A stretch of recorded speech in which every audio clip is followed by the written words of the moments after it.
स्वागत है बेटा एक बार फिर से हमारे YouTube channel schooling with master ji पर। जैसा कि आप सब जानते हैं, हम बोर्ड से और नीट जेई रिगार्डिंग सारा सिलेबस इस चैनल पर कंप्लीट करवा रहे हैं। तो कोई भी बच्चा मिस ना करे हमारी वीडियोस को, चैनल को सब्सक्राइब कर ले, क्योंकि बेटा हम जो प्लस और सब्सक्रिप्शन वाला जो भी कंटेंट है ना, वो बिल्कुल फ्री में करवा रहे हैं। एजुकेशन को बिल्कुल हमने फ्री कर दिया है। आज का जो हमारा टॉपिक रहने वाला है, 10th क्लास का एक टॉपिक है, बायोलॉजी का सेकंड चैप्टर है, कंट्रोल एंड कोऑर्डिनेशन। उसको आज हम कंप्लीट करेंगे बोर्ड को मद्देनजर रखते हुए, क्योंकि बोर्ड क्लासेस जो उनके एग्जाम अभी आने वाले हैं, उनका क्विक रिवीजन वन शॉट के साथ हम करवा रहे हैं। तो चलिए शुरू करते हैं हमारा चैप्टर कंट्रोल एंड कोऑर्डिनेशन। इसके नाम से ही पता चलता है कि ये कोई ना कोई बॉडी का ऐसा सिस्टम है जो हमारे पूरी जितने भी बॉडी के अंदर जितने फंक्शंस होते हैं उनको कोई ना कोई कंट्रोल कर रहा है। और कंट्रोल किसके थ्रू करेगा?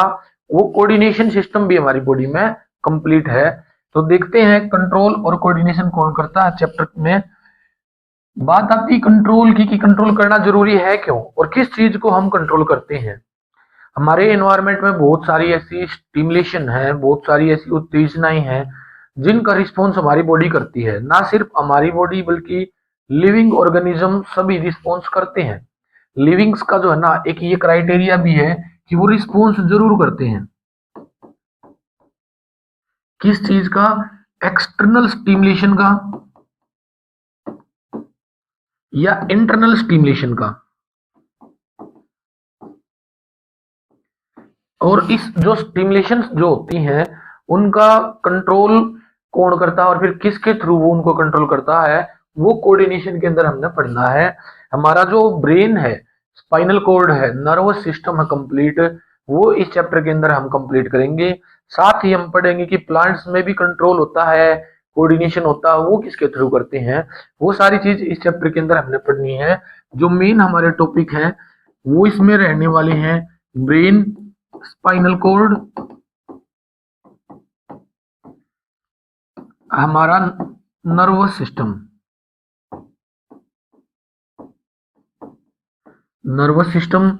प्लांट्स के अंदर कोऑर्डिनेशन।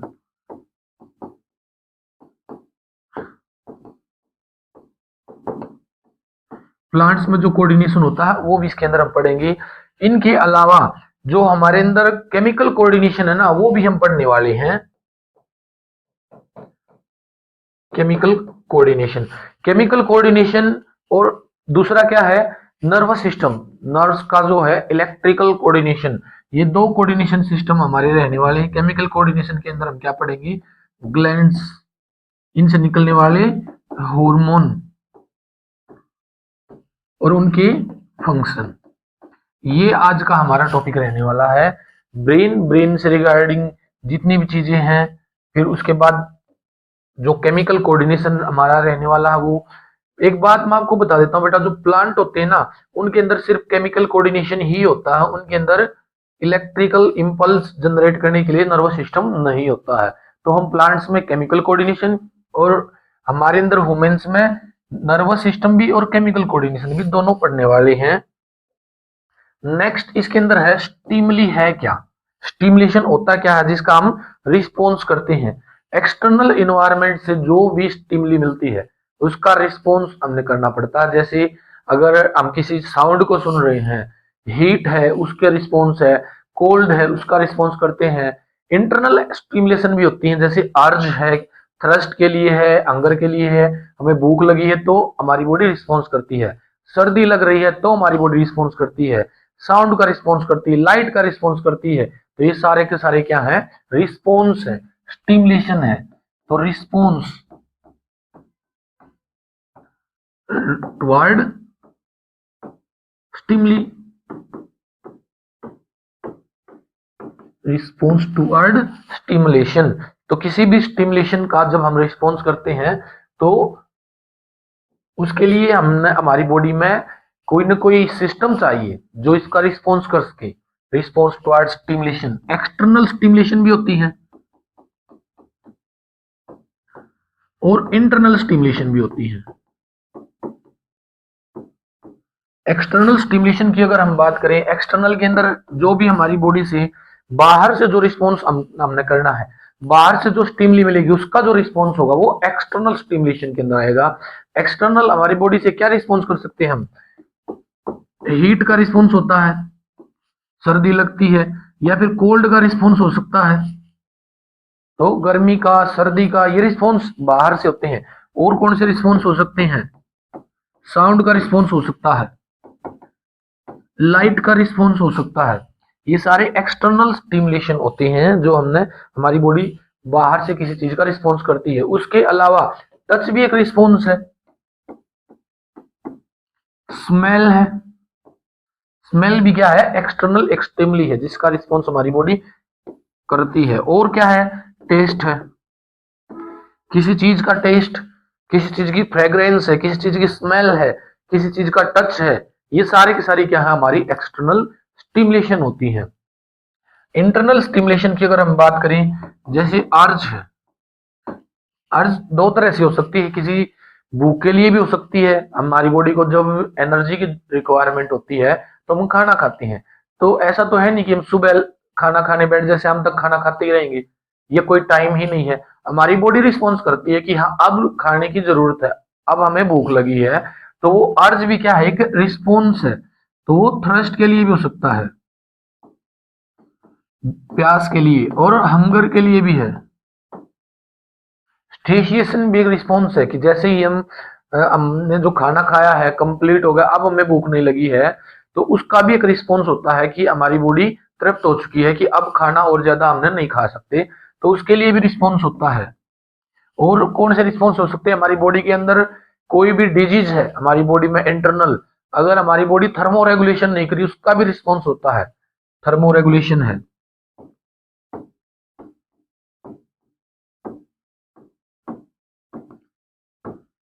और जैसे ही अडोलेसेंट का पीरियड शुरू होता है तो उस टाइम पर बहुत सारे हार्मोन निकलते हैं, तो टाइम पीरियड भी फिक्स हमारी बॉडी के अंदर इंटरनल स्टिमुलेशन है कि कब कौन सी ग्लैंड से कौन सा हार्मोन निकलेगा।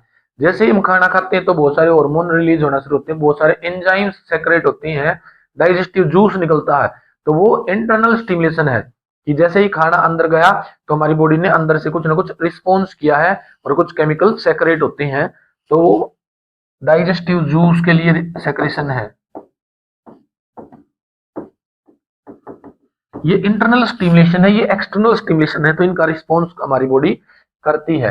किसके थ्रू, कोऑर्डिनेशन के थ्रू। पहले हम एनिमल्स के अंदर पढ़ते हैं कोऑर्डिनेशन, फिर हम प्लांट्स के अंदर पढ़ेंगे कि एनिमल्स कैसे कोऑर्डिनेट करते हैं, किस तरह से एक चीज का रिस्पॉन्स करते हैं, एक्सटर्नल है या इंटरनल है।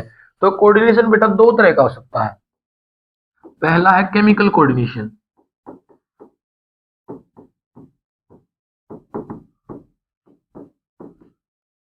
दूसरा जो रिस्पॉन्स हो सकता है वो है न्यूरॉन्स का, नर्व्स,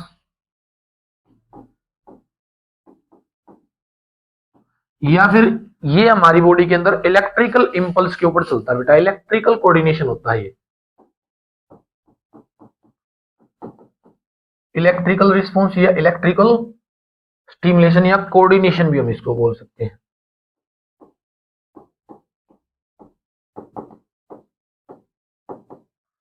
तो दो तरह का रिस्पॉन्स है, इलेक्ट्रिकल और केमिकल। केमिकल किसके थ्रू होता है, केमिकल रिस्पॉन्स के लिए बेटा जो जरूरी है वो है हॉर्मोन्स, इसके अंदर जो मैसेंजर है वो हमारे हॉर्मोन्स होते हैं। और कहां से निकलते हैं हॉर्मोन्स, ग्लैंड से, जिनके बारे में हम पढ़ेंगे कितने टाइप की ग्लैंड्स होती हैं, कौन कौन से हार्मोन को वो रिलीज करती हैं। नर्वस सिस्टम की अगर बात करें हम, जो पहले हम नर्वस सिस्टम ही कंप्लीट करेंगे, उसके बाद हम केमिकल कोऑर्डिनेशन करेंगे नर्वस सिस्टम के बाद। तो हमारा जो नर्वस सिस्टम है उसको हमने दो पार्ट में डिवाइड कर रखा है। दो पार्ट कौन कौन से हैं, पहला इसका central nervous system, central nervous system जिसको हम बोलते हैं सीएनएस, सेंट्रल नर्वस सिस्टम। दूसरा है बेटा इसका पेरिफेरल, पेरिफेरल नर्वस सिस्टम जिसको हम बोलते हैं PNS, peripheral nervous system. Central nervous system के नाम से ही पता चल रहा है ये हमारे कंट्रोल कोऑर्डिनेशन का बिल्कुल सेंटर है, पीक पॉइंट है, मेन पॉइंट है, सबसे ज्यादा अहम यही हिस्सा होता है। इसके अंदर कौन सी चीजें आती हैं? सेंट्रल नर्वस सिस्टम के अंदर बेटा हम पढ़ते हैं दो चीजों को, एक तो है हमारा ब्रेन और दूसरा कौन है? Spinal cord. ब्रेन और स्पाइनल कॉर्ड ये दो चीज हमारे सेंट्रल नर्वस सिस्टम में आती हैं, जो हमारे कोऑर्डिनेशन का बिल्कुल मेन हिस्सा है। यानी कि ये दोनों चीज ही हैं जो कंट्रोल करती हैं, और किसके थ्रू कंट्रोल करती हैं? पेरिफेरल नर्वस सिस्टम के अंदर। पेरिफेरल के अंदर कौन सी चीज आती हैं? हमारे न्यूरॉन, न्यूरॉन्स, हमारी नर्व सेल आती हैं, नर्व सेल आती हैं, हमारे न्यूरॉन्स और नर्व सेल इसके अंदर आती हैं, जो पूरी बॉडी के अंदर फैले हुए हैं। देखो जैसे अगर आप देख पा रहे हैं, सेंट्रल सिस्टम क्या है? हमारा ब्रेन, और यहीं से क्या जाती है? पीछे की तरफ बिल्कुल बीचों बीच स्पाइनल कॉर्ड। तो ये हमारी बॉडी का सेंटर है। ऐसे तुम याद कर सकते हो कि सेंट्रल नर्वस सिस्टम। बाकी जो बच गया लिम्स में, हाथ हैं, पैर हैं, इनके अंदर जो भी बच गए ना, वो नर्वस सिस्टम कौन सा हो जाएगा? हमारा पेरिफेरल नर्वस सिस्टम। तो सेंट्रल नर्वस सिस्टम कंट्रोल करता है बॉडी को, और किसके थ्रू करता है? पेरिफेरल नर्वस सिस्टम के थ्रू कंट्रोल करता है। तो दो तरह के हमारे नर्वस सिस्टम हो गए। तो ह्यूमंस के अंदर पहले पढ़ते हैं हम सेंट्रल नर्वस सिस्टम।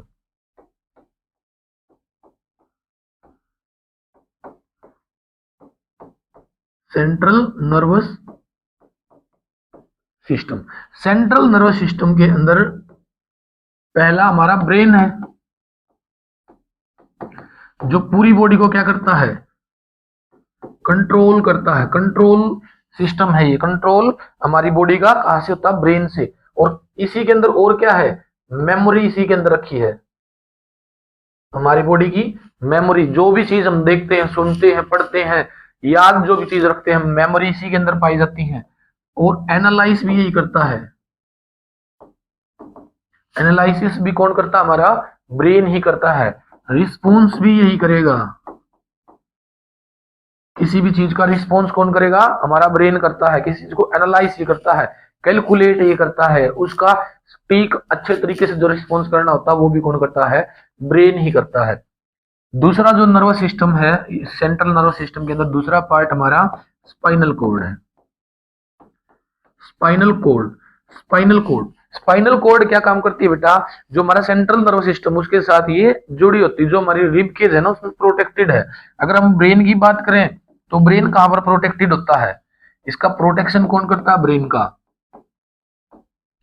ये हमारे वाइटल्स है बेटा, बिल्कुल इंपॉर्टेंट ऑर्गन है, पूरी बॉडी को कंट्रोल करते हैं, तो इनका प्रोटेक्शन जरूरी है। जैसे कोई मंत्री है, कोई पीएम सीएम है, इनके लिए क्या है? सिक्योरिटी गार्ड होते हैं ना, क्योंकि ये इंपॉर्टेंट हिस्सा हमारे देश का। वैसे ही हमारी बॉडी का इंपॉर्टेंट हिस्सा कौन है? ब्रेन है, स्पाइनल कॉर्ड है, वाइटल ऑर्गन्स हैं। उनके प्रोटेक्शन के लिए भी क्या है? कुछ केज बनाए जाते हैं। जैसे हमारे ब्रेन को स्कल प्रोटेक्ट करता है, खोपड़ी प्रोटेक्ट करती है, बोनी केस है, बोन का बना हुआ एक पिंजरा है जिसके अंदर क्या रखा होता है? हमारा ब्रेन रखा होता है। स्पाइनल कोड, स्पाइनल कोड को कौन प्रोटेक्ट करेगा? हमारी बैकबोन, हमारी रिब्स, हमारी जो वर्टिब्रल कॉलम है, हमारा जो वर्टिब्रल कॉलम है,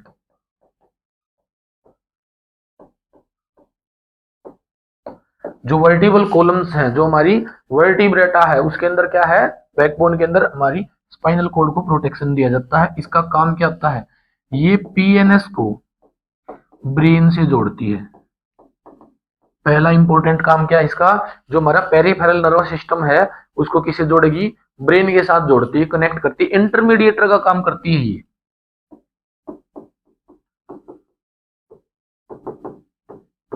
इंटरमीडिएटर के साथ दूसरा और क्या काम है? कुछ ऐसे एक्शन होते हैं बेटा जिसको ब्रेन रिस्पॉन्स नहीं करता, क्योंकि ब्रेन के पास अगर कोई रिस्पॉन्स है, जैसे एग्जांपल के लिए लेते हैं हम, हमारे हाथ से कोई रिस्पॉन्स है, हमारे हाथ के पास कोई स्टिमुलेशन आई, हमारे पैरों के पास कोई स्टिमुलेशन आई, और स्टिमुलेशन है इमरजेंसी की केसेस में।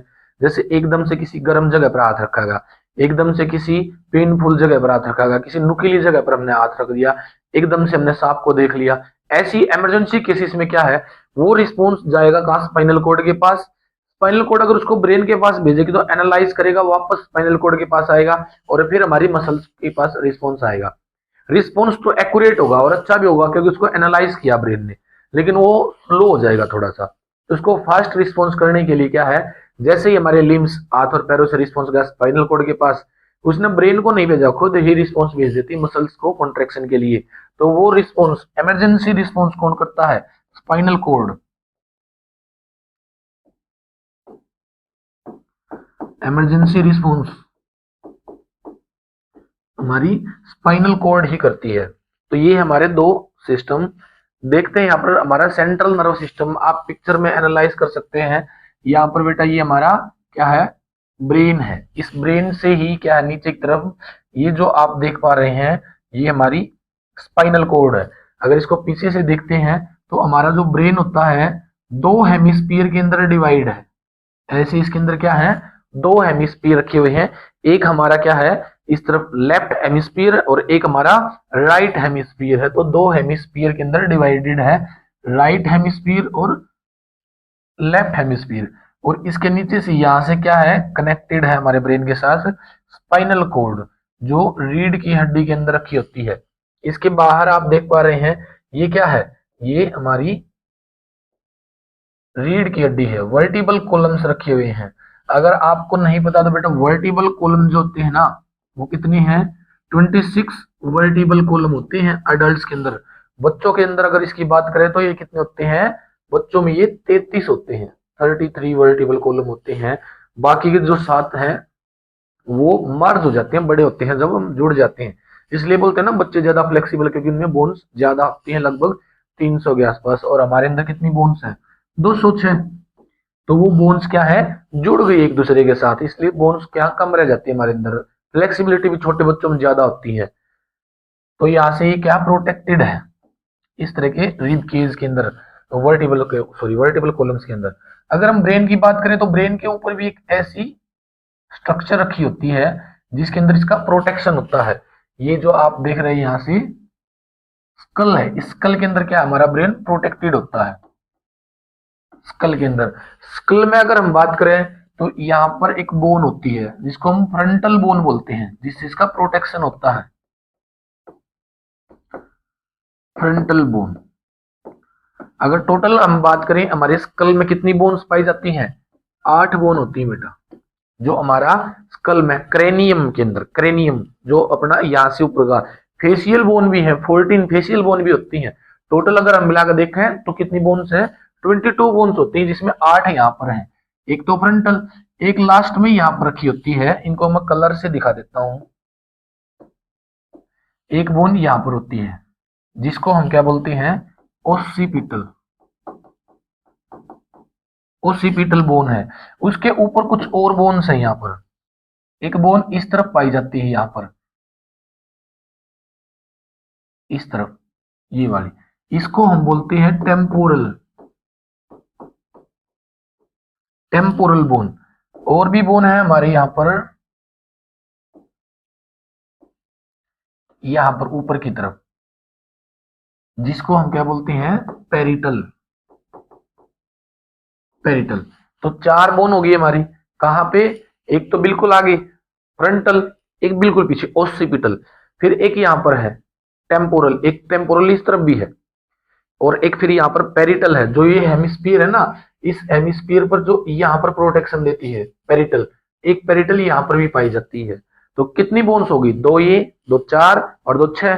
2 बोन जो रखी होती हैं वो इस नाक के अंदर से जाते हुए यहाँ पर ऐसे रखी होती हैं, इस तरह से। एक बोन ये है और एक ये है, जिसमें एथमोइड और स्फिनोइड बोन होती हैं। 2 बोन कौन सी हैं, एथमोइड और स्फिनोइड। तो ये टोटल हमारी 8 बोन होती है जो हमारे क्रेनियम को प्रोटेक्ट करती है, हमारे ब्रेन को प्रोटेक्ट करती है, प्रोटेक्शन देती है। अब जहां पर जो बोन है वैसे ही हमारे ब्रेन के अंदर लोब्स पाई जाती हैं। तो ब्रेन भी अलग अलग लोब्स में डिवाइडेड होता है, जैसा कि आप यहीं पर मैं आपको दिखा देता हूं कलर से ही। ये जो ये जो हिस्सा है ब्रेन का, ये वाला, ये कौन सा लोब है, पेरिटल लोब। जो यहाँ पर जो हमारा लोब बनता है हमारे सेरिब्रल कॉर्टेक्स का, पेरिटल लोब होता है। उसके बाद ये जो हिस्सा है आगे वाला, ये वाला, ये कौन सा लोब बनता है, फ्रंटल लोब, क्योंकि यहीं पे यहाँ पर कौन सी बोन है, फ्रंटल बोन है। यहाँ पर ये जो हिस्सा बनता है ये कौन सा हिस्सा है, ओसिपिटल लोब। ओसिपिटल लोब के बाद यहाँ पर ये जो हिस्सा बनेगा ये कौन सा है, टेम्पोरल लोब। तो चार लोब है हमारी बॉडी में, हमारे ब्रेन में, और चार ही क्या है इसके बोन से प्रोटेक्टेड ही होता है, फ्रंटल, ओसिपिटल, पेरिटल और टेम्पोरल। तो इसी तरह से ये लोब्स भी होते हैं हमारे ब्रेन में जो इसका प्रोटेक्शन करते हैं। नेक्स्ट अगर हम ब्रेन का एक पिक्चर देख लेते हैं, ये है, यहाँ पर आप देख पा रहे हैं अलग अलग हिस्से। यहाँ पर देखो ये ओसिपिटल लोब है, जैसा कि अभी मैं बता के आया था, ये पीछे की तरफ, ये कुछ इस तरह से ब्रेन दिखा रखा है, ये हिस्सा जो है ना पीछे है और ये आगे की तरफ है। ये यहाँ पर क्या है, एक ये हिस्सा है यहाँ पर, ये कौन सा है, फ्रंटल लोब है जो आगे की तरफ होता है। यहाँ पर कौन सा लोब है, ये पेरिटल लोब होता है जो ऊपर वाला हिस्सा है। और यहाँ पर जो ये आप देख पा रहे हैं ये कौन सा हिस्सा है, टेम्पोरल लोब है, टेम्पोरल लोब्स। तो हमारे ब्रेन में कितने लोब्स हो गए, चार में इंपॉर्टेंट लोब्स हैं, जिसमें पेरिटल और जो ओसिपिटल है, ये वाला जो पेरिटल है और ये जो ओसिपिटल है, सॉरी टेम्पोरल, तो ये दोनों क्या है, डबल पाए जाते हैं, क्योंकि एक ये इस तरफ है एक इस तरफ है। फ्रंटल ये पूरा का पूरा लोब ये भी बाकी दो हिस्सों में डिवाइड होता है, बीच में हमारा हेमिस्फीयर। इनके नीचे की तरफ यहाँ पर क्या है, जो हमारा पीछे की तरफ जिसको हम छोटा ब्रेन बोलते हैं ना, यहाँ पर कौन सा ब्रेन पाया जाता है, सेरिबिलम। और इन चारों पांचों लोब को मिलाकर कौन सा, फ्रंटल, ओसिपिटल और पेरिटल, इनको चारों लोब को मिलाकर क्या, और टेम्पोरल, इनसे हमारा क्या बनता है, सेरिबिलियम या फिर फोर ब्रेन। फोर ब्रेन जो ये हमारा हिस्सा है पीछे की तरफ कौन सा है, जिसको हम हिंड ब्रेन बोलते हैं, सेरिबिलम। सेरिबिलम के बाद यहाँ पर कुछ इस तरह का एक हिस्सा पाया जाता है जो इंटरमीडिएशन का काम करता है, पोन्स है, पोन्स के नीचे ये वाला जो हिस्सा है इसको हम बोलते हैं मेडुला या मेडुला ओब्लेंगेटा। और फिर यहाँ से नीचे की तरफ क्या जुड़ा होता है, स्पाइनल कोड। तो ये है हमारा brain, fore brain, hind brain, और बीच में कौन सा पाया जाता है, मिड ब्रेन है, जो यहाँ पर ये पोन्स है इनसे ऊपर इस कुछ इस जगह पर हमारा क्या है, मिड ब्रेन पाया जाता है, और नीचे की तरफ स्पाइनल कोड चली जाती है। तो ये हमारे ब्रेन का डायग्राम है, कुछ इस तरह से हमारा ब्रेन है। अब इसके अंदर आपको लोब्स दिखाई दे रहे होंगे, ये इस तरह से कुछ काफी ज्यादा क्वाइल्ड स्ट्रक्चर है। ये हमारा ब्रेन क्या है, जिसका फोर ब्रेन होता है, जो फ्रंटल लोब है ना, और जो ये ओसिपिटल टेम्पोरल लोब्स हैं, ये सारे के सारे क्या हैं, काफी सारे क्या हैं, इस तरह से कॉन्ट्रैक्शन किए हुए हैं। इसमें क्या है, आइली क्वाइल्ड होता है हमारा ब्रेन। आइली क्वाइल्ड क्यों है, क्योंकि इसके अंदर सबसे ज्यादा स्टोरेज का ही इसका काम होता है। ये जो पूरा का पूरा हिस्सा है इसको हम बोलते हैं इसका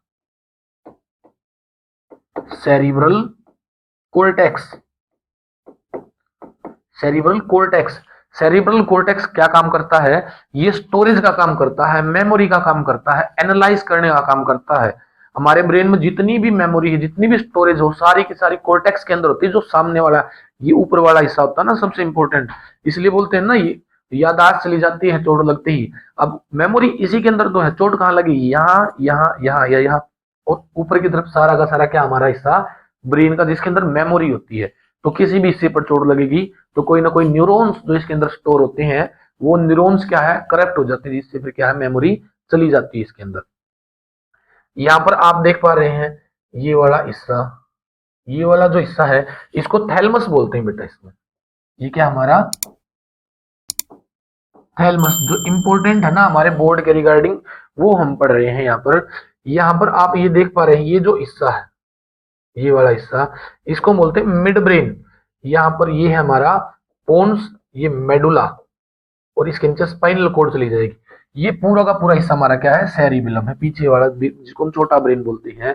यहाँ पर ये जो है, ये जो आप देख पा रहे हैं ये वाला हिस्सा, इसको बोलते हैं थैलमस, सॉरी हाइपोथैलमस।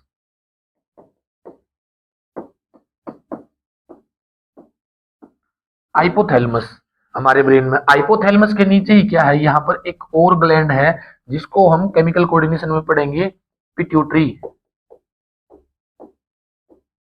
पिट्यूटरी ऊपर की तरफ यहाँ पर एक और ग्लैंड पाई जाती है जिसको हम बोलते हैं पाइनियल, पाइनियल ग्लैंड। और हाइपोथैलेमस भी क्या है, हमारे ब्रेन का एक पार्ट भी है और साथ में ये एंडोक्राइन ग्लैंड का भी हिस्सा होता है।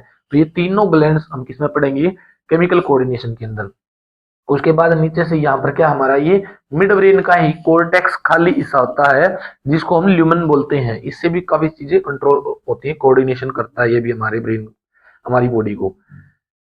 एक बार देख लेते हैं हम पेरिफेरल नर्वस सिस्टम। जो ब्रेन था, central nervous system, spinal cord, उसके अलावा दूसरा हिस्सा कौन सा बचता हमारा, पेरिफेरल नर्वस सिस्टम। अब ये सारा का सारा पेरिफेरल है, देखो इसको छोड़ के ब्रेन और स्पाइनल कॉर्ड, इसको छोड़कर जो भी बचा ना, अब वो सारा क्या है, वो सारा हमारा पेरिफेरल नर्वस सिस्टम है। जो ये यहाँ से हमारे हाथों में चला गया, ये वाला यहाँ से, ये जो हिस्सा है पैरों के अंदर है, ये सारा पेरिफेरल नर्वस सिस्टम है। सेंट्रल नर्वस सिस्टम क्या है, ब्रेन और स्पाइनल कॉर्ड। क्रेनियल क्या है, क्रेनियल हमारे ब्रेन से रिलेटेड जितनी भी चीजें हैं। क्रेनियल के अंदर क्या आता है, जैसे यहाँ पर क्या है, हमारी आंखें हैं, नाक भी हमारा यहीं पे, कान भी, माउथ भी है, तो ये सारा हिस्सा क्रेनियम के अंदर आ जाएगा। हमारे ब्रेन से जो भी कनेक्टेड चीजें है ना, जैसे माउथ है, ईयर्स है, या फिर पार्ट ऑफ हेड जितना भी है, वो क्या है, क्रेनियल होता है। ये वाला हिस्सा सारा क्रेनियल के अंदर आता है, ऊपर वाला। फिर है पेरीफेरल।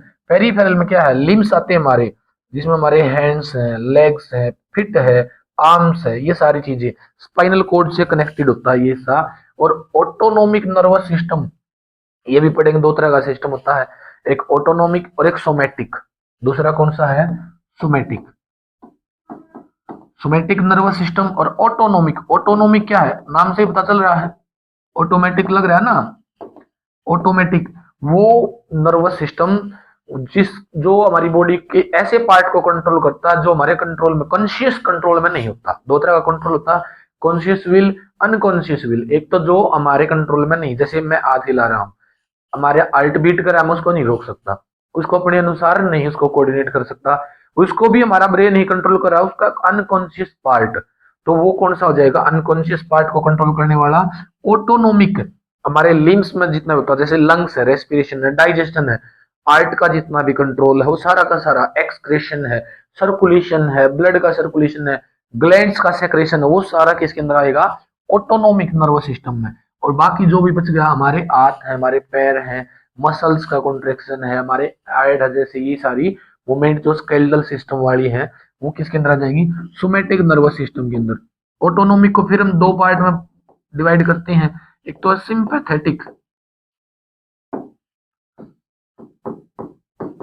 सिंपैथेटिक, और दूसरा कौन सा है, parasympathetic. Parasympathetic, sympathetic nervous system के अंदर क्या है, स्लो डाउन हो जाता सब कुछ, और इसके अंदर क्या है, फास्ट हो जाता है। बस इतना याद रख लेना, स्लो डाउन क्या होगा, जितनी भी हमारी बॉडी के अंदर ऑटोनोमिक नर्वस सिस्टम से कंट्रोल होने वाले ऑर्गन्स है, सिस्टम है, वो सारा क्या है, फास्ट हो जाता, डाइजेशन फास्ट हो जाएगा, excretion fast, respiration fast, heart beat fast हो जाएगी, प्यूपिल डाइल्यूशन हो जाएगा, और फिर रेजिंग ऑफ एयर्स है, रोंगटे खड़े होना, ये सारी चीज किसमें है, सिंपैथेटिक नर्वस सिस्टम के अंदर। इसमें हमारी बॉडी इमरजेंसी केसेस में क्या है, ब्लड प्रेशर हाई हो जाता है। वहीं पर पैरासिम्पैथेटिक नर्वस सिस्टम के अंदर क्या है, सब कुछ लो हो जाता है, इसका बिल्कुल उल्टा हो जाएगा। तो ये ऑटोनोमिक नर्वस सिस्टम का ही पार्ट है। नेक्स्ट अगर हम पढ़े, जो पूरा का पूरा नर्वस सिस्टम हमारा, जिसमें ब्रेन भी है, स्पाइनल कॉर्ड भी है, पेरिफेरल नर्वस सिस्टम भी है, वो डिपेंड किसके ऊपर है, न्यूरॉन के ऊपर है, नर्व सेल के ऊपर डिपेंड है। फंक्शनल यूनिट है, fundamental and functional unit of our nervous system. Nervous system की फंडामेंटल स्मॉलेस्ट फंक्शनल यूनिट कौन सी है, न्यूरॉन है। इसका जो डायग्राम है ना, वो एग्जाम में 100% पूछा जाता है, चाहे आपके प्री बोर्ड्स में पूछेगा या फिर किसी न किसी आपके एक कोड के अंदर जरूर पूछेगा बेटा। पैरी इसके अंदर जैसे आपके 3 या 4 कोड आते हैं, उनमें किसी न किसी में एचबीएससी या सीबीएसई में जरूर आता है इसका, इसका रेड, इसका जो लेबल्ड डायग्राम है ना, वो पूछता ही हर बार एग्जाम में पूछ लेता है। कि न्यूरॉन्स का जो है ना डायग्राम, या फिर नेफ्रॉन का भी इंपॉर्टेंट है, जिसको हम एक्सक्रेशन में पढ़ेंगे। एक्सक्रेशन में हमने पढ़ा था, इससे पहली वीडियो अगर आपने नहीं देखी था उसमें जाकर देख सकते हैं। तो इसमें इसका जो डायग्राम है ना वो जरूर आता है इसके अंदर, कुछ इस तरह का डायग्राम है। ये डायग्राम जो है ना पेपर में हमेशा आता है बेटा जी। इस पर ये जो स्ट्रक्चर आप देख पा रहे हैं इनको बोलते हैं डेंड्राइट्स। काम क्या होता है डेंड्राइट्स का?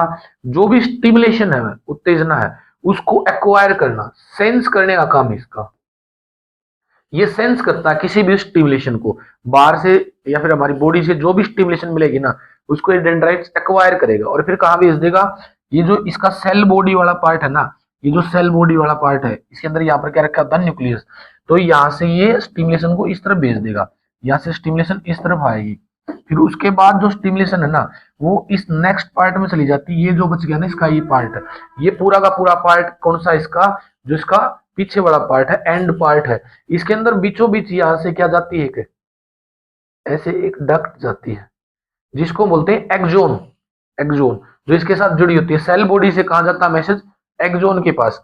एक्सोन के ऊपर जो है ना कुछ लेयर होती हैं, कुछ सेल लगी होती है, जैसे ये सेल है, ये सेल आप देख पा रहे हैं एक्सोन के ऊपर, ये सेल, इन सेल को क्या बोलते हैं, ये है माइलाइन सेथ। ये सेल क्या है, माइलाइन सेथ। इन माइलाइन सेथ के अंदर कुछ सेल पड़ी होती हैं, यहाँ पर कुछ सेल होती हैं, ऐसे ऐसे कुछ सेल पड़ी होती हैं, जिन सेल को क्या बोलते हैं, स्वान सेल। एक साइंटिस्ट था बेटा जिसने सेल थ्योरी दी थी, उसी ने इन सेल को डिस्क्राइब किया था, स्वान सेल रखी होती हैं। अब काम क्या होता है, कुछ ऐसे न्यूरॉन होते हैं जिनके अंदर ये माइलाइन सेथ नहीं होती। ये जो आप अभी हमने बनाई है, ये जो डायग्राम में आप देख पा रहे हैं, ये वाली जो सेथ है ना, माइलाइन सेथ, किसी के अंदर ये नहीं होती।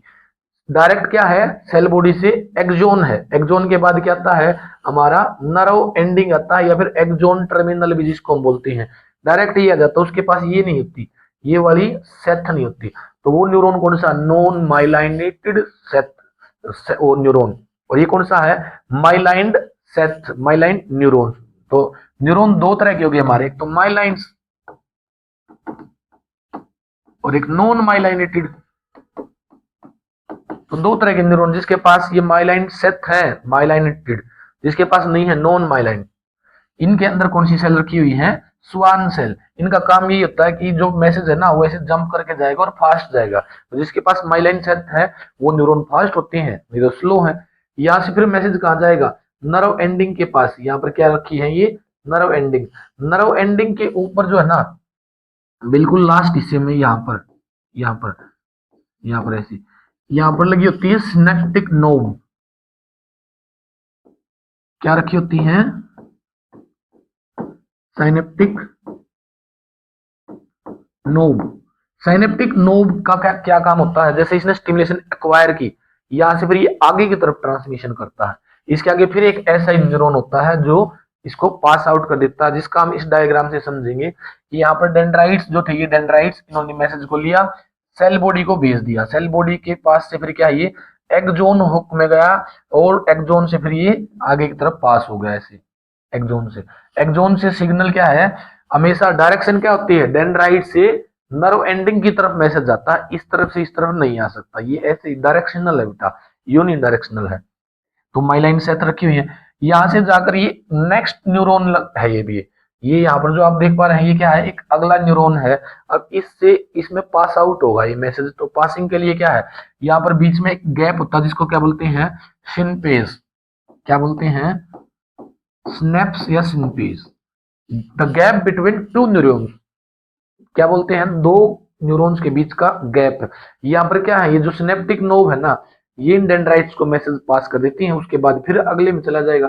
यहाँ से फिर जो ये सिनेप्टिक नोब आप देख पा रहे हैं, यहाँ से फिर अगले डेंड्राइट के अंदर चला जाएगा। तो इस तरह से पास होता है मैसेज एक न्यूरॉन से दूसरे न्यूरॉन में। इसको क्या बोलते हैं, transmission. Transmission of message through neuron, एक न्यूरॉन से दूसरे न्यूरॉन में। The gap between two neurons, synapse. Last में नर्व एंडिंग, वहां से डेंड्राइट्स के पास जाता है। तो इस तरह से ट्रांसमिशन होता है, मैसेज ट्रांसफर होता है। ये न्यूरॉन है हमारा। नेक्स्ट जो है इसके अंदर वो हमारी स्पाइनल कॉर्ड। Spinal cord. अभी इसमें इंपॉर्टेंट क्वेश्चन क्या आते हैं, ब्रेन जो है ना उसके ऊपर एक इंपॉर्टेंट क्वेश्चन आते हैं कि ब्रेन का कौन सा हिस्सा किस चीज को कंट्रोल करता है।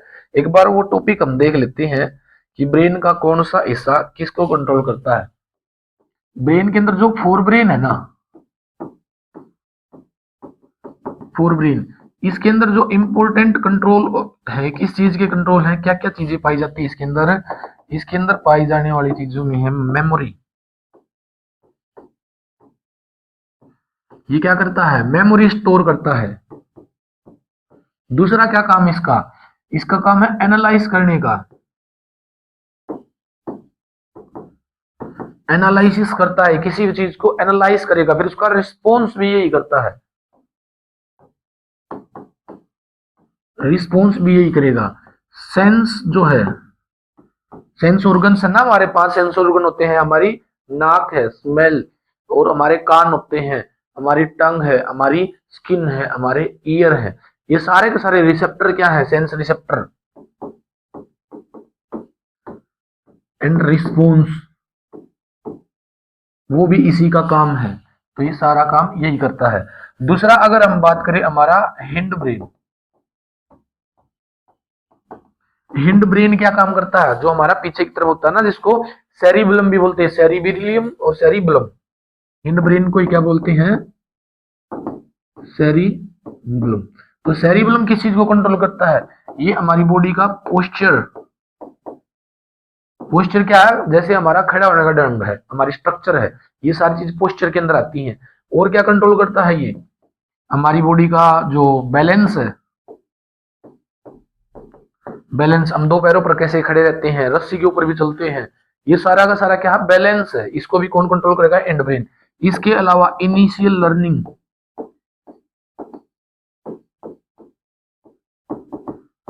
इनिशियल लर्निंग, इनिशियल लर्निंग का काम क्या है बेटा, जो भी चीज हम शुरुआत में सीखते हैं ना, वो भी हमारा हिंड ब्रेन ही कंट्रोल करता है, सेरिबेलम भी। जैसे जैसे साइकिल को चलाना, हम ड्राइविंग सीख रहे हैं, हम स्विमिंग सीख रहे हैं, ये क्या है, हमारी इनिशियल लर्निंग है। जब हम इसको सीखते हैं तो उस पर किसका हिस्सा मेन रोल है, सेरिबेलम का। उसके बाद इसकी मेमोरी बन जाएगी, और मेमोरी का काम किसका, फोरब्रेन का या फिर सेरिबेलियम का।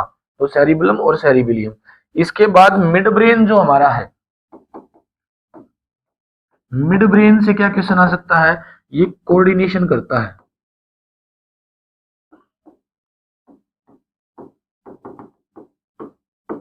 Coordination between fore brain and hind brain.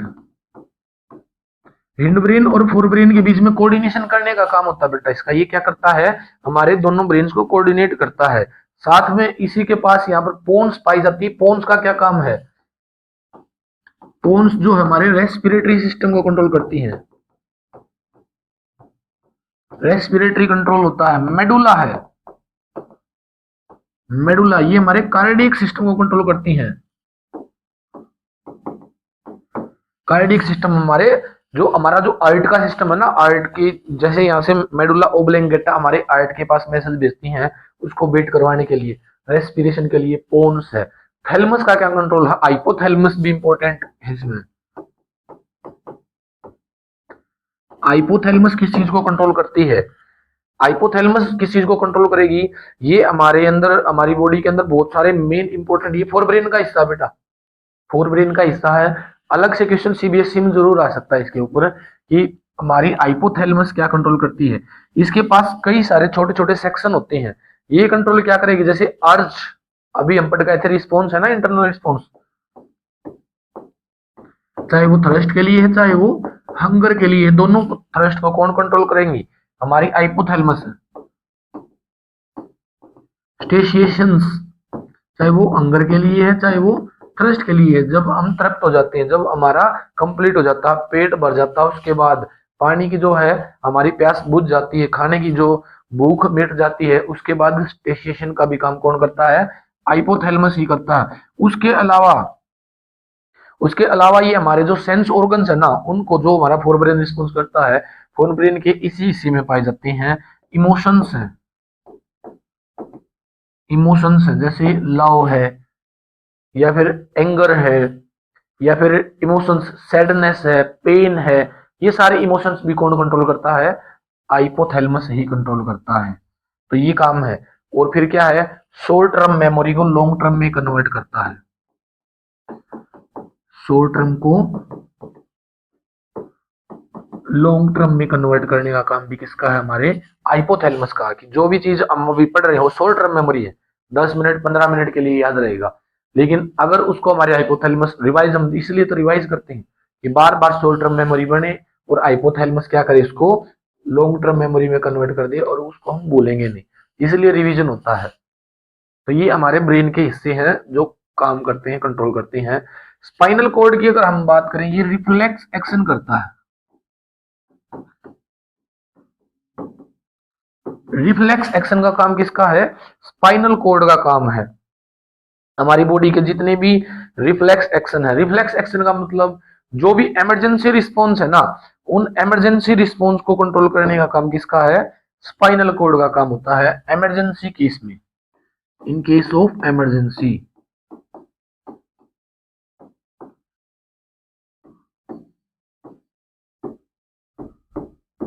In case of emergency हमारी बॉडी क्या करती है? रिस्पॉन्स करती है स्पाइनल कॉर्ड के थ्रू, ब्रेन तक नहीं जाता, एनालाइज नहीं होता ब्रेन के पास जाकर, तो उसको बोलते हैं हम स्पाइनल कॉर्ड का रिस्पॉन्स। Spinal cord. अब इस रिस्पॉन्स में जो है ना, एक इंपॉर्टेंट चीज क्या है, जो ब्रेन है उसका रोल पूछ लिया जाता है। एग्जाम में क्वेश्चन क्या आता है? What is the role of brain in reflex action? Reflex action में ब्रेन का क्या रोल है? ब्रेन का क्या रोल है बेटा? ब्रेन का रोल क्या? मेमोरी स्टोर करने का काम है ब्रेन का, उसको एनालाइज करेगा ब्रेन और फिर उसको बाद में रिस्पॉन्स करेगा।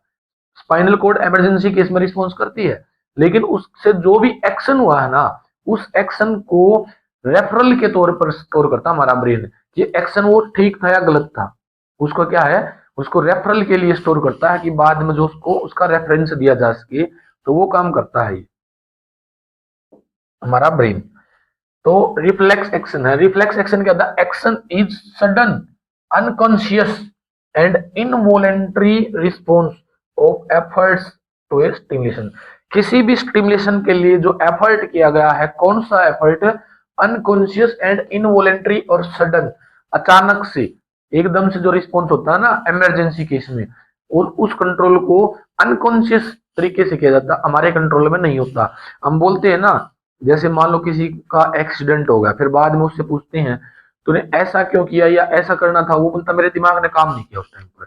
दिमाग काम करता ही नहीं, दिमाग का रोल ही नहीं होता उसमें। उसमें क्या है, वो एक्शन क्या था? रिफ्लेक्स, अचानक से, अनकॉन्शियस था बेटा वो। तो उसमें क्या है, अनकॉन्शियस तरीके से दिया गया था, ब्रेन ने एनालाइज किया ही नहीं उसको, तो उसमें उसकी गलती नहीं होती, वो सडन रिस्पॉन्स है। एग्जाम्पल क्या है? सडनली विड्रॉल और hand if we suddenly touch a hot object. एकदम से कोई गर्म चीज है, जैसे कि मान लो अब मैं एकदम से ऐसे खड़ा होता हूँ और एकदम से क्या गर्म चीज के ऊपर मेरा हाथ रखा जाता है, तो वो जो रिस्पॉन्स है ना, इमरजेंसी रिस्पॉन्स। कोई भी चीज है, जैसे कोई नुकीली चीज है, एकदम से लगते ही, या करंट है एकदम से लगेगा, हम हाथ हटा लेते हैं, तो क्या सडन रिस्पॉन्स है। In this reflex action nerves is skin, receptor क्या है इसमें? न्यूरॉन्स स्किन के ऊपर पाए जाते हैं रिफ्लेक्स एक्शन में। कि हमारी स्किन पर जो रिफ्लेक्स एक्शन का काम करते हैं, detect the heat and passes message through the sensory nerves to the cord, किस स्पाइनल कोर्ड के पास भेज देती है।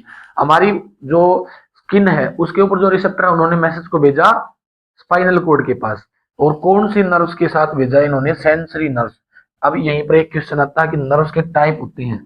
पहला टाइप है सेंसरी नर्व्स, जो क्या काम करती हैं? सेंस ऑर्गन से सीएनएस को भेजती है, सेंट्रल नर्वस सिस्टम को, हमारे ब्रेन की तरफ जो मैसेज आता है सेंस ऑर्गन से ब्रेन की तरफ। दूसरी इसके अंदर कौन सी होती है? मोटर। अब मोटर इसका उल्टा करेंगी, जो हमारा सीएनएस है वहां से कहां पर मैसेज जाएगा? पेरिफेरल नर्वस सिस्टम के पास जाएगा, ऑर्गन्स के पास जाएगा। तो ब्रेन से जो मैसेज आ रहा है वो मोटर नर्व्स, ब्रेन के पास जो मोटर जा रहा है वो कौन सा है? हमारा सेंसरी नर्व। तो सेंसरी नर्व से स्पाइनल कॉर्ड के पास गया, और फिर जो इंफॉर्मेशन है स्पाइनल कॉर्ड से passes through the motor nerves के थ्रू। अब आ गए ना कि सेंट्रल नर्व सिस्टम में पेरिफेरल की तरफ कौन जाएगा? मोटर नर्व्स लेकर जाएंगी। और मसल्स तक लेकर गए रिसेप्टर के पास, एफेक्ट जो जहां पर इफेक्टर्स थे जो हमारे हाथ को विड्रॉल करने में हेल्प करते हैं। तो इस तरह का रिस्पॉन्स क्या कहलाता है, इमरजेंसी रिस्पॉन्स रिफ्लेक्स एक्शन। यहाँ पर आप देख पा रहे हैं रिफ्लेक्स एक्शन, जैसे ही हमारे हाथ ने जो है ना सेंस किया, सेंसरी न्यूरॉन्स ने ईट को सेंस किया, तो सेंसरी नर्व्स के थ्रू मैसेज आया हमारी स्पाइनल कॉर्ड के पास, ब्रेन के पास इसने भेजा ही नहीं, यहीं से फिर वापस मैसेज को कहाँ भेज दिया, मसल्स के पास, जो मसल्स कॉन्ट्रैक्शन करके फिर क्या है, हाथ को हटा लेते हैं हम। इस एक्शन को हम क्या बोलते हैं, reflex arc. Reflex arc, the pathway of reflex action. ये जो पाथवे रिफ्लेक्स एक्शन का, बटरफ्लाई एक्शन भी बोलते हैं इसको, ये क्या हमारा रिफ्लेक्स आर्क है। अब इसमें होता क्या है, यहाँ से जो रिसेप्टर्स थे उन्होंने क्या है रिस्पॉन्स को लिया और सेंसरी नर्व्स के थ्रू कहाँ भेज दिया, स्पाइनल कॉर्ड के पास। स्पाइनल कॉर्ड ने रिस्पॉन्स किया, एनालाइज किया और रिस्पॉन्स भेज दिया हमारी मसल्स के पास, रिस्पॉन्स भेज दिया जाता है। ये बटरफ्लाई एक्शन क्या है, एकदम से ट्रांसमिट होता है। जैसे यहाँ पर आप देख पा रहे हैं रिफ्लेक्स आर्क, सेंसरी न्यूरॉन ने क्या है, ईट को सेंस किया, जैसे ही ईट को सेंस किया तो मैसेज जाएगा स्पाइनल कॉर्ड के पास, कौन सी न्यूरॉन के, कौन से नर्व्स की हेल्प से, सेंसरी नर्व्स की हेल्प से। सेंसरी न्यूरॉन्स थे, उन्होंने सेंसरी नर्व्स की हेल्प से मैसेज को ट्रांसमिट किया कहां पर, स्पाइनल कॉर्ड के पास। ये क्या है, इंटर न्यूरॉन्स इन स्पाइनल कॉर्ड के अंदर जो न्यूरॉन रखे होते हैं ना, जो हमारे सेंट्रल नर्व सिस्टम के पास है, वहां से फिर जो रिस्पॉन्स जाएगा वो कहाँ है, मोटर न्यूरॉन के पास, और मोटर न्यूरॉन से फिर क्या है, मोटर नर्व्स के पास जाएगा, और मोटर नर्व्स फिर क्या है, मसल्स को आकर स्टिमुलेट करेंगी और मसल से फिर क्या है, रिस्पॉन्स हो जाएगा। तो ये हमारा सीएनएस है और ये हमारा पीएनएस है। तो ये जो पाथवे है ना, इसी को क्या बोलते हैं हम, रिफ्लेक्स आर्क, जहां से क्या होगा, reflex action. The pathway of reflex action is known as reflex arc, also called butterfly action। तो इस तरह का action in case of emergency लिया जाता है। नेक्स्ट जो कोऑर्डिनेशन है वो हमारा है coordination in plants. Coordination in plants आज जो हमने कंप्लीट किया है वो कंप्लीट किया है कोऑर्डिनेशन इन ह्यूमंस। कोऑर्डिनेशन होता क्या है, स्टिमुलेशन होती क्या है, एक क्लास और बची है। इसका जो सेकंड पार्ट आने वाला है ना, सेकंड पार्ट के अंदर हम कंप्लीट करेंगे प्लांट्स के अंदर कोऑर्डिनेशन कैसे होता है, और chemical coordination in plant and also in humans. तो कोऑर्डिनेशन प्लांट में कौन सा होगा, केमिकल कोऑर्डिनेशन ही होगा। तो केमिकल कोऑर्डिनेशन को हम प्लांट का और ह्यूमंस का। तो आज हमारा कंप्लीट होता है इलेक्ट्रिकल इंपल्स वाला, न्यूरॉन्स वाला। नेक्स्ट क्लास में हम करेंगे इसी के सेकंड पार्ट में हमारा केमिकल कोऑर्डिनेशन, ह्यूमंस में भी और प्लांट्स में भी। तब तक बने रहिए हमारे साथ, देखते रहिए हमारे चैनल को, सब्सक्राइब कीजिए, लाइक करें और शेयर भी करें इस वीडियो को। थैंक यू बेटा।